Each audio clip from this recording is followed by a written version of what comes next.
Let's take a closer look at the requirements of the rubric as it relates to the style domain for the TDA writing rubric.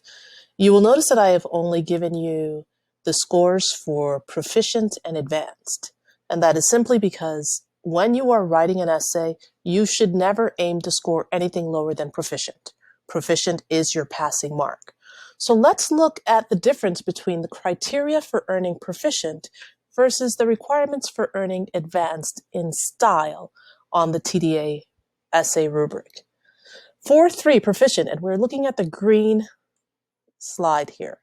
In order to score proficient, you need to have generic use of a variety of words, some content-specific vocabulary, some variety of sentence structures to create an on-grade level writer's voice and tone appropriate to the audience.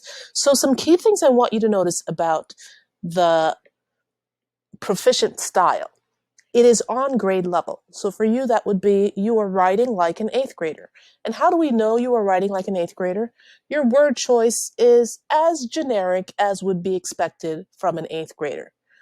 The variety in your word choice does not necessarily exceed expectation. There is some variety, however, it is generic. And generic simply means plain or ordinary. There is some variety of sentence structures, and we'll look at what that looks like on the next slide, but that is not something that consistently pervades the entire writing piece. Now, how do you take a 3 or proficient and make it advanced? Let's look at the advanced rubric. In order to score advanced for style, you need to have precise and illustrative use of a variety of words. So you're not just using a variety of words generically, but your word choice is precise. What do we mean by precise? You're not using vague words like good or well. The author writes, or the author uses literary devices very well. Well is not a precise word. It does not tell you exactly how the word choice or the literary devices are used. So you're looking for synonyms, more precise and accurate synonyms for good or well. And that is the distinction between proficient and advanced in terms of word choice. Now, when we look at variety of sentence structures, you will notice it says that there's a variety of sentence structures to create consistent writer's voice and tone appropriate to the audience. Now let's look at what we mean by variety of sentence structures. Variety, as we know, suggests that everything is not the same. So there are differences in your sentence structures. And you may be wondering, well, what does that mean? Does it mean that I have to have more words in my sentences? Not necessarily. It really boils down to how many clauses and what types of clauses you have in your sentences and whether there is variety. Do they all look the same? Or is there variety or differences as we look at your sentence structures throughout your paragraphs? So let's take a look at how one would vary sentence structures. Your most basic sentence structure is a simple sentence. It is one independent clause, meaning it has a subject and a verb. Here is an example of a simple sentence. Edgar Allan Poe uses repetition throughout The Telltale Heart. Now, if you were to write an essay with only simple sentences, your essay would sound very choppy. Edgar Allan Poe uses repetition throughout The Telltale Heart. For example, he uses a lot of repetition. In lines 17 to 23, the narrator states, quote, "This is an example of repetition." You will notice how choppy that sounds because all of those are simple sentences.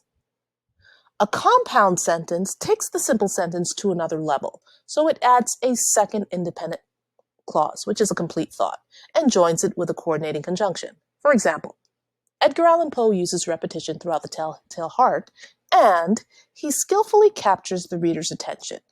So you will notice here that our sentence is a little bit more elevated from the simple sentence.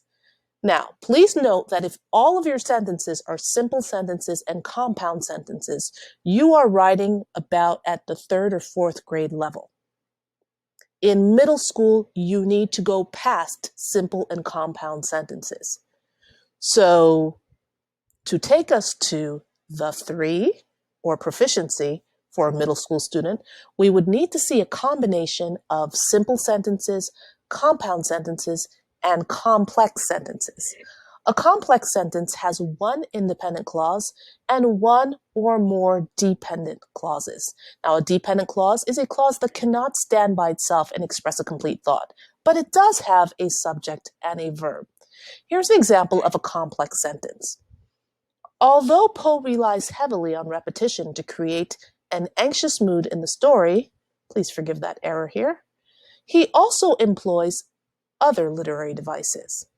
So here we are seeing that the writing sounds a lot more elevated than it did in sentences 1 and 2, which are simple and compound sentences. So as you start to add more variety to your sentence structures, the tone of your writing becomes a lot more sophisticated. Now, our 4th sentence type, you always want to make sure you have at least one of these sentences in every paragraph or every 2 paragraphs. And that is your compound complex sentence. A compound complex sentence has 2 or more independent clauses and 1 or more dependent clause. And here's an example of a compound complex sentence. While he relies heavily on repetition to create a tense mood in the story, Poe also interweaves similes in the work, and these increase the reader's anxiety. So you will notice as the sentence structures progress from simple to compound complex, the style increases in complexity and sophistication. So if you want to score a 4 for style, you want to make sure that you have a variety of sentence structures. You're saying simple sentences, compound sentences, complex sentences, compound complex sentences, and there is balance there. Now, a 4 in style is not just limited to varying your sentence structures in terms of complexity. It also has to do with eliminating redundancy and repetitiveness, both in words and in sentence structures. So let's look at this sample essay. We're not going to read the entire essay. We are only going to look at the topic sentences in the essay. They've been highlighted in blue. And I want you to note what you see in these topic sentences. Pay attention to the sentence structure. First body paragraph. The author uses repetition to generate a petrified mood. Second paragraph. Throughout the story, Poe uses repetition to convey a horrified mood. Third paragraph. Throughout the story, Poe uses simile to generate a frightened mood. Next, the author uses simile to generate a terrified mood. So although we are seeing some word variety there, in that the student uses different synonyms of scared, we see petrified, horrified, frightened, terrified, great variety and precise word choice.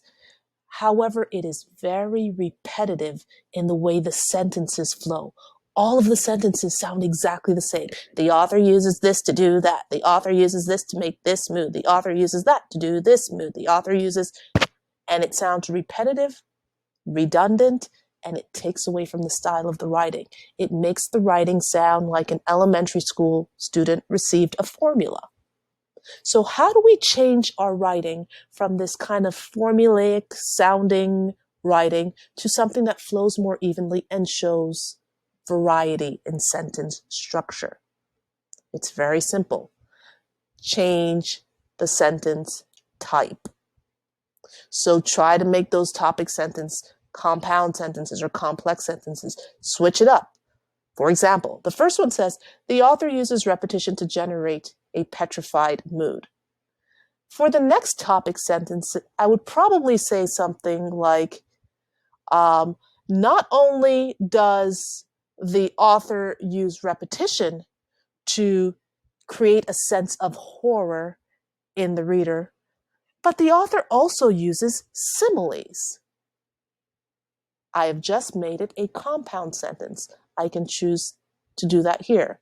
Here I would probably say later on in the story, the author uses repetitive structures to make the reader or to draw the reader deeper into his or her or their fear.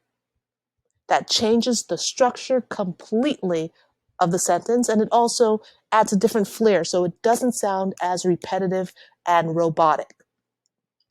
So for your task, when revising your essay for style, you want to make sure that you are not only focusing on using a variety of words, but you also want to make sure that your sentence structures do not sound identical from paragraph to paragraph. Otherwise, it sounds very robotic, monotonous, and you do not end up in, you do not end up in the for realm, which is where many of you would want to be for your essay. All right, let's see if I can get back to that. There we are. This is where many of you would like to be. So we're looking for precise, illustrative use of variety of words, and make sure that there is consistent variety of sentence structures that create a strong writer's voice and appropriate tone.